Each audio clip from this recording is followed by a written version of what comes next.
সফলতার ফলাফল একটি বাস্তব ঘটনা যা বদলে দিতে পারে আপনার জীবন। বিসমিল্লাহির রহমানির রহিম। সম্মানিত ভাই ও বোনেরা, এই পৃথিবীতে আমরা সকলে শান্তি চাই, সফলতা চাই, কিন্তু কজন আছে আমরা যারা মনে রাখি সফলতার আসল চাবিকাঠি কি?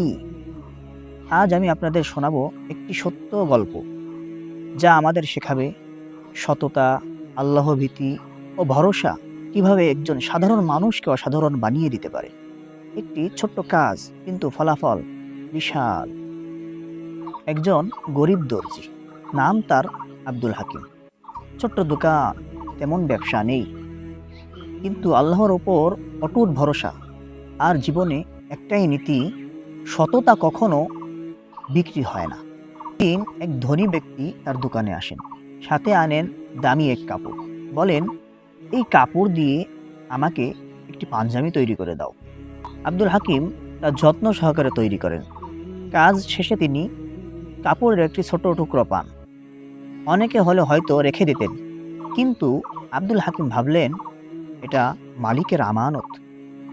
আব্দুল হাকিম কাপড়ের সেই ছোট টুকরাটি প্যাক করে পাঠিয়ে দেন মালিকের ঠিকানায়।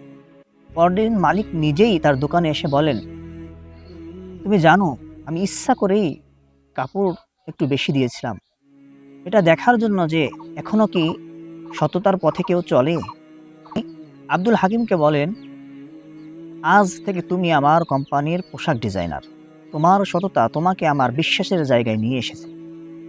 একজন গরিব দর্জি শুধুমাত্র তার সঠিক সিদ্ধান্তের কারণে হয়ে গেলেন একজন সফল উদ্যোক্তা। এই গল্পটি আমাদের কি শেখায়? ১. সততা কখনো বিফল হয় না। ২. সৎ ব্যক্তিকে আল্লাহ সুবহানাহু ওয়া তাআলা কখনো অপমান করেন না। ৩. সততা শুধু নৈতিক দায়িত্ব নয়, বরং এটা ইমানের অঙ্গও বটে। ৪. ছোট্ট কাজও যদি নিয়ত ভালো হয়, আল্লাহ সুবহানাহু ওয়া তাআলা তাতে বরকত দান করেন।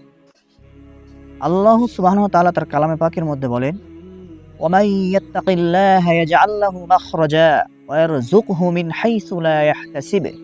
যে ব্যক্তি আল্লাহ তাআলাকে ভয় করেন, আল্লাহ তার জন্য উত্তরণের রাস্তা তৈরি করেন এবং তাকে এমন উৎস থেকে রিজিক দান করেন যা সে কল্পনাও করতে পারে না।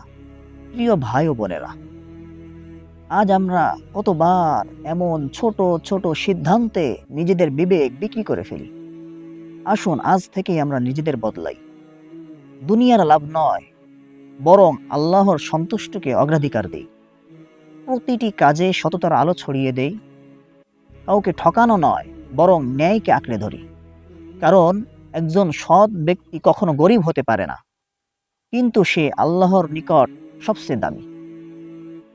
আপনার হৃদয়ে যদি গল্পটি জায়গা করে নেয়, তাহলে ভিডিওটি শেয়ার করুন, যেন আরও কেউ এই শিক্ষাটি পায়।